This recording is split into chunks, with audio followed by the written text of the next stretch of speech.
Good morning, welcome to Catex TV. My name is Frank Fortunato. Today is Tuesday, March 10th, 2015. If you want to follow us on Twitter, please go to Catex TV.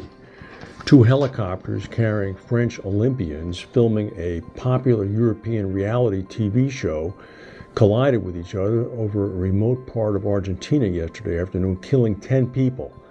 Included in the dead were two Olympic medal winners from the French Olympic team, as well as a national sailing champion. Among the dead were the former Olympic gold medal winner Camille Muffat, Olympic boxer Alexis Vastine, and the sailor was Florence Artaud. The brutal demise of our compatriots is an immense sadness, said French President Francois Hollande in a statement. Muffat won the gold medal in the 400-meter freestyle at the Olympic Games in 2012. Credit Suisse has named Prudential's Thiam to replace Brady Dugan as chief executive officer as the bank grapples with declining profitability. Thiam is the CEO of Prudential in the United Kingdom, one of the largest insurers in the UK. Credit Suisse shares rose over 9% upon the news. The 55-year-old Dugan is expected to leave the bank at some point mid-year, most likely at the end of June, while the 51-year-old Thiam is expected to join the bank at that time. Mr. Thiam is an Ivory Coast-born French national whose tenure at Britain's largest insurer has increased its market value over 300% since 2009. The roster now of the underwriting team for reinsurance at XL Catlin has been announced. Jonathan Gale, the deputy chief active underwriter at Catlin Syndicate 2003, will become CEO of XL Catlin's London-based reinsurance operations. XL Re's chief underwriting officer, Charles Cooper, is going to head the combined operations in Bermuda.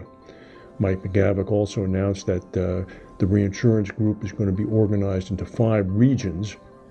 John Welch, who is currently the CEO of XL's North American reinsurance unit, will become the CEO of North America. Peter Schmidt is going to become the CEO for Asia Pacific and Latin America. David Watson is going to become the CEO for Europe, the Middle East, Africa, and International Casualty.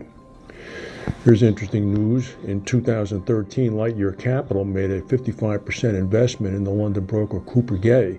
Apparently now they've been working to sell their stake. According to sources, Lightyear representatives have approached rival brokers about potentially exiting its stake.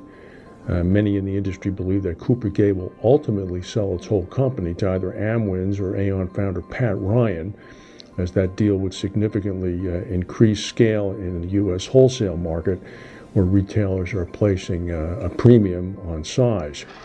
Cooper Gay has suffered a decline in earnings lately since Lightyear bought into the business. They recently announced that they were going through cost-cutting measures and made some personnel reorganizations. Keep in mind, though, that Cooper Gay CEO Toby Esser and the rest of the management team holds about 40% of the broker's equity, could be reluctant sellers, and could short-circuit any efforts from Lightyear to exit the investment deal after only 2 years. The world's third largest reinsurer, Hannover Re, has declared an increased dividend of about €3 per share, plus a special dividend of 1.25 euros per share. This is after it reported a 10% increase in its annual profit. Ulrich Wallin, the CEO, said the successful financial year was based on a 25% rise in net income in life and health reinsurance. We were also able to improve our investment income despite the challenging market environments. 51 Syrian migrants have been rescued by the Turkish Coast Guard in the western Aegean Sea after their boat capsized. The governor of Izmir said that the group comprised 38 men, 2 women, and 11 children. Some 12,000 plus people in 2014 were rescued by Turkish Coast Guard authorities in the area. The 4-year anniversary of the Japanese earthquake is coming up on March 11th, and there are stories abounding now. One of the most interesting ones follows. It mentions that some 250,000 Japanese still live in temporary or interim housing, and that radiation levels remain as much as 10 times above normal in about a 20-mile circular area around the Fukushima plant.